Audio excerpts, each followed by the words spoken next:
حیثیت سے پیش کیا یا کہ اپنے آپ کو کیا سمجھا، بلکہ صرف یہ ہے کہ کیا کیا یا کیا کر دکھایا، اور کیوں کر ایسی مضبوط اور باعمل جماعت قائم کر سکے جس کی بے پناہ عملی قوت کا اعتراف اس کے مخالفین کو بھی ہے۔ وَذَلِكَ فَضْلُ اللَّهِ يُؤْتِيهِ مَن يَشَاءُ۔ احمدی جماعت کے قیام کو زیادہ زمانہ نہیں گزرا، تاہم اتنا زمانہ ضرور گزر چکا ہے کہ اگر یہ تحریک بے جان ہوتی تو دوسری جماعتوں کی طرح یہ بھی ختم ہو چکی ہوتی۔ لیکن جس وقت ہم دیکھتے ہیں کہ یہ تحریک ایک مختصر گاؤں سے شروع ہو کر تمام دنیا کے تمام گوشوں تک پہنچ جاتی ہے تو ہم کو اس کی استقامت عزم کا اعتراف کرنا پڑتا ہے، اور یہ استقامت کسی جماعت میں اس وقت پیدا ہو سکتی ہے جب اس کا بانی و موسس خود بڑا مخلص انسان ہو۔ حضرات، اگر جماعت احمدیہ خدا کے ہاتھ کا لگایا ہوا پودا نہ ہوتا، کسی انسان کے ہاتھ کا کرشمہ ہوتا، تو حضرت مسیح موعود علیہ السلام کی وفات کے ساتھ ہی یہ سلسلہ نابود ہو جانا چاہیے تھا۔ جیسا کہ اخبار وفادار نے آپ کی وفات پر بجا طور پر لکھا تھا کہ مرزا صاحب کے بعد اگر سلسلہ احمدیہ نابود ہو جائے گا تو سمجھو کہ مرزا جھوٹا ہے، اور اگر ترقی کرے گا اور اس کے بعد اس کی جماعت یا اس کا کوئی جانشین اس کے عشق میں ترقی دینے میں کامیاب ہوا تو سمجھ لینا کہ مرزا سچا اور وہ الہام باری سے مستفیض ہوا، اور اگر اس کی جماعت یا جانشین مٹتے چلے گئے تو سمجھ لینا چاہیے کہ اللہ تعالیٰ کو ایسی مذہبی رخنہ اندازی کبھی پسند نہیں۔ وفادار، لاہور، 14 جولائی 1908۔ بلا شبہ ناپاک درخت کا یہی انجام ہوا کرتا ہے کہ وہ زمین سے اکھیڑا جاتا ہے اور قائم نہیں رہ سکتا، جبکہ پاک درخت ہر زمانہ میں خدا کے حکم سے پھل دیتا چلا جاتا ہے۔ اس قرآنی اصول کے مطابق حضرت مسیح موعود کی وفات کے بعد بھی خدا کے ہاتھ کا لگایا ہوا یہ پودا الہی سنت کے مطابق اور زیادہ پھلتا پھولتا اور بڑھتا چلا گیا، جبکہ اس کے اکھڑنے کے لیے ایڑی چوٹی کا زور لگایا گیا اور اس کے نابود ہونے کی امیدیں کی گئیں، اور کہا گیا کہ اب تو ایک مولوی آپ کا پہلا جانشین ہو گیا ہے، اس لیے یہ سلسلہ زیادہ دیر نہیں چلے گا۔ مگر خلافت اولیٰ کے اس مبارک دور میں خلافت احمدیہ کو جو استحکام ملا، اس سے یہ پودا نہ صرف اپنے سہارے پر قوت و مضبوطی سے کھڑا ہو گیا، بلکہ اسی زمانہ میں مولوی فتح محمد سیال صاحب کے ذریعہ انگلستان تک اس کی جڑیں پھیل گئیں۔ پھر خلافت ثانیہ کے دور میں جماعت کے ایک حصہ کے الگ ہو جانے کے باوجود یہ سلسلہ دن دگنی رات چگنی ترقی کرتے ہوئے آگے بڑھتا رہا۔ اس کے علاوہ بھی کئی اور فتنے اور ابتلا آتے رہے، کبھی مستریوں کا فتنہ کھڑا ہوا تو کبھی احرار کی تحریک احمدیت کو مٹانے کے لیے سرگرم عمل ہوئی۔ احرار کی ان فتنہ انگیزیوں کے جواب میں جماعت احمدیہ کے دوسرے اولو العزم خلیفہ نے اس وقت خدا سے علم پا کر یہ اعلان کیا کہ میں احرار کے پاؤں تلے سے زمین نکلتے ہوئے دیکھ رہا ہوں۔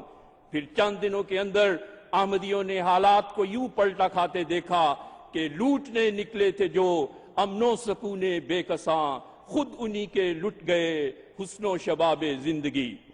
یہی وہ زمانہ تھا جس میں سیدنا حضرت مسلم موعود رضی اللہ تعالیٰ عنہ نے تحریک جدید کو جاری کیا، جو ساری دنیا میں خدا کے لگائے ہوئے اس پودے کے پھلنے پھولنے کا ذریعہ بن گئی۔ سیدنا حضرت مسلم موعود تحریک جدید کی انہی کامیابیوں کو محسوس کرتے ہوئے فرماتے ہیں کہ میں سمجھتا ہوں کہ جس وقت میں نے یہ تحریک کی وہ میری زندگی کی بہترین گھڑیوں میں سے ایک گھڑی تھی، جبکہ مجھے اس عظیم الشان کامیاب کام کی بنیاد رکھنے کی توفیق ملی۔ بس آج تک ہم دیکھتے چلے آئے ہیں کہ مخالفین کی یہ حسرت کبھی پوری نہ ہو سکی کہ احمدیت کا درخت حضرت مسیح موعود علیہ السلام کے بعد نابود ہو جائے گا، بلکہ خلافت ثانیہ کے ابتدائی دور میں خدا کے ہاتھ سے لگائے ہوئے اس پودے کے پھیلاؤ اور مضبوطی کا یہ عالم ہوا کہ دشمن کو بھی اس کے تسلیم کیے بغیر کوئی چارہ نہ رہا۔ چنانچہ مولوی ظفر علی خان صاحب نے 1932 میں جماعت احمدیہ کے بارہ میں یہ الفاظ لکھ کر مسیح موعود کی صداقت پر مہر ثبت کر دی کہ یہ ایک تناور درخت ہو چلا ہے، اس کی شاخیں ایک طرف چین اور دوسری طرف یورپ میں پھیلتی نظر آتی ہیں۔ جہاں قرآن کریم نے شجرہ طیبہ کی یہی علامت بیان فرمائی ہے کہ اس کی شاخیں بلندی کی طرف پھیلتی جاتی ہیں تو اس کی جڑیں زمین میں ایسی مضبوط ہوتی ہیں کہ دنیا کی کوئی طاقت اسے اکھیڑ نہیں سکتی۔ مگر ساتھ ہی قرآن شریف میں یہ حقیقت بھی بیان کی گئی ہے کہ جب الہی جماعتیں ایک تناور درخت کی صورت اختیار کرتی ہیں تو ان کے نابود کرنے کے لیے مخالفین کا غیظ و غضب بھی پورے جوش میں آ جاتا ہے، اور وہ اپنے ہتھیار اور کلہاڑے لے کر دوڑتے ہیں اور نہیں سوچتے کہ کل جس کومپل کو نہ اکھیڑ سکے آج اس مضبوط تنے کو کیسے کوئی گزند پہنچا سکیں گے۔ یہی مخالف حملہ آور جب اس خدائی درخت کی طرف آگے بڑھتے ہیں تو کیا دیکھتے ہیں کہ وہاں خدا کا فرستادہ اس درخت کا محافظ بن کر کھڑا یہ اعلان کر رہا ہے، اے کے سوئے من بدوے دی بسد تبر از باغباں بے ترس کے من شاخ مسمرم، یعنی اے وہ شخص جو سینکڑوں کلہاڑے لے کر مجھے کاٹنے کے لیے دوڑے چلے آتے ہو، میں تمہیں متنبع کرتا ہوں کہ میرے باغبان سے ڈر جاؤ کہ میں اس کے درخت کی ایک پھلدار شاخ ہوں، یعنی وہ کبھی تمہیں یہ شاخ کاٹنے نہیں دے گا، پس یہ جرت نہ کرنا ورنہ خود کاٹے جاؤ گے۔ احباب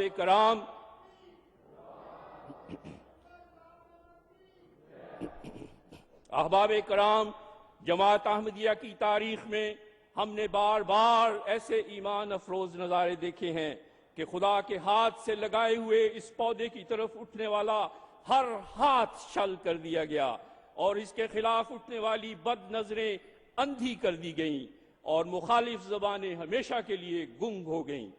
1953 کا پرآشوب زمانہ بھی آج ہماری آنکھوں کے سامنے ہے، جبکہ حکومت پنجاب کی سرپرستی میں احمدیوں کے گھر جلائے جا رہے تھے تو عین اس وقت حضرت خلیفۃ المسیح ثانی رضی اللہ تعالی عنہ کی یہ آواز احمدیوں کے ایمانوں کی تازگی اور ثبات قدم کا موجب بن رہی تھی، جس میں آپ فرماتے ہیں، انشاءاللہ فتح ہماری ہے۔ کیا آپ نے گزشتہ 40 سال میں کبھی دیکھا ہے کہ خدا تعالیٰ نے مجھے چھوڑ دیا؟ تو کیا اب وہ مجھے چھوڑ دے گا؟ ساری دنیا مجھے چھوڑ دے مگر انشاءاللہ وہ مجھے کبھی نہیں چھوڑے گا۔ سمجھ لو کہ وہ میری مدد کے لیے دوڑا چلا آ رہا ہے، وہ میرے پاس ہے، وہ مجھ میں ہے۔ خطرات ہیں اور بہت ہیں مگر اس کی مدد سے سارے دور ہو جائیں گے۔ مرزا محمود احمد 3 مارچ 1953۔ اور پھر ہم نے بچشم خود دیکھا کہ وہ خدا اپنی فوجوں کے ساتھ اپنے خلیفہ اور اپنی جماعت کی مدد کے لیے واقعی دوڑا چلا آیا، اور جماعت نہ صرف کسی دائمی نقصان سے محفوظ رہی بلکہ اس ابتلا سے اور زیادہ سرخرو ہو کر باہر نکلی۔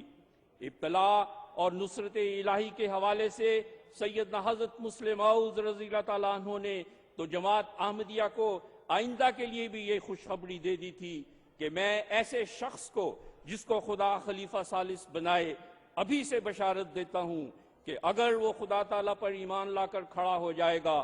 تو اگر دنیا کی حکومتیں بھی اس سے ٹکر لیں گی تو وہ ریزہ ریزہ ہو جائیں گی۔